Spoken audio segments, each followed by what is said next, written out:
విజయనగరం జిల్లా బొబ్బిలి మండలం ఆరాధ గ్రామం దగ్గర ఉన్నటువంటి వేగావతి నదిపై గత వైఎస్ఆర్ కాంగ్రెస్ పార్టీ ప్రభుత్వ అధికారంలో ఉన్నప్పుడు 95 లక్షల రూపాయలతో నదిపైన అనుసంధాన రహదారి నిర్మించారు. అయితే ఈ అనుసంధాన రహదారి నది 3 నెలల్లో చిన్నపాటి వర్షంగా పూర్తిగా కొట్టుకుపోయింది. దాదాపుగా ఈ సంఘటన జరిగి 4 రోజులు కావస్తున్నా కూడా ఇంతవరకు ఈ సంఘటన బాధిన వరకైనా పాలకులు కానీ అధికారులు కానీ ఎలాంటి చర్యలు తీసుకోకపోవడంపై ప్రజల్లో చాలా అనుమానాలు వ్యక్తం అవుతున్నాయి. ఇంకో విషయం ఏంటంటే ఈ అనుసంధాన రహదారి నిర్మాణం కోసం చెప్పేసి బొబ్బిలిలో ఉన్న పారిశ్రామిక వనరులో పరిశ్రమల యజమానుల దగ్గర నుంచి డబ్బులు సేకరించి మంత్రి నిర్మించినట్టుగా ప్రత్యేక కథనాలు వచ్చాయి. అసలు ఇంతకీ ఈ అనుసంధాన రహదారి నిర్మించింది ప్రజల సొమ్ముతోనా, లేకపోతే ప్రభుత్వ సొమ్ముతోనా, లేకపోతే పారిశ్రామికవేత్తలు ఇచ్చినటువంటి సొమ్ముతోనా? ఆ విషయం ఏదో పూర్తిగా క్లారిటీగా ప్రజలకు తెలియజేసే బాధ్యత ఉందని నేను విజ్ఞప్తి చేస్తున్నాను.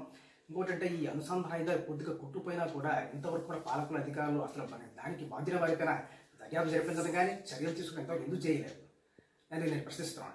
ఇంకో సంగతి ఏంటంటే ఈ అనుసంధాన రహదారి పూర్తిగా డ్యామేజ్ అయిపోవడం వల్ల మన చుట్టుపక్కల పూర్తి తాలూకా రహదారి అన్నీ కూడా భారీ వాహనాలు వెళ్ళటం వల్ల పూర్తిగా అన్నీ కూడా సర్వనాశనం అయిపోయి కూడా ఈ వంతెన సమస్య వల్ల దాదాపుగా ఏంటంటే ప్రజలు ఇబ్బంది పడుతున్నారు, తర్వాత ప్రయాణికులు ఇబ్బంది పడుతున్నారు, అదే రకంగా వాహనదారులు పోలీసులు తీవ్ర ఇబ్బంది పడుతున్నారు. అయినా కూడా ఎంతవరకు కూడా దీని బాధ్యత వారిపై ఎంత 95 లక్షల రూపాయలు ప్రజాధనం దుర్వినియోగం చేసిన వారిపై చర్యలు ఎందుకు తీసుకోవట్లేదు? మరి నీతివంతమైన పాలన మీరు అందిస్తామని చెప్తున్నారు. ఎంతవరకు ఇదేనా నీతివంతమైన పాలన? నేనేం చెప్తున్నానంటే ఇప్పటికైనా పాలకుల అధికారులు స్పందించి అసలు 95 లక్షల రూపాయలు ఏమైపోయాయి, ఎక్కడ వెళ్ళిపోయాయి? అసలు ఈ అనుసంధానాన్ని నిర్మించింది ప్రభుత్వ సొమ్మ లేకపోతే పరిశ్రమ యజమాని సొమ్మ? ప్రజలు తెలియజేయమని నేను విజ్ఞప్తి చేస్తున్నాను. అది ఈ సంఘటన బాధ్యత వారిపైన కఠిన చర్యలు తీసుకోవాలని విజ్ఞప్తి చేస్తున్నాను.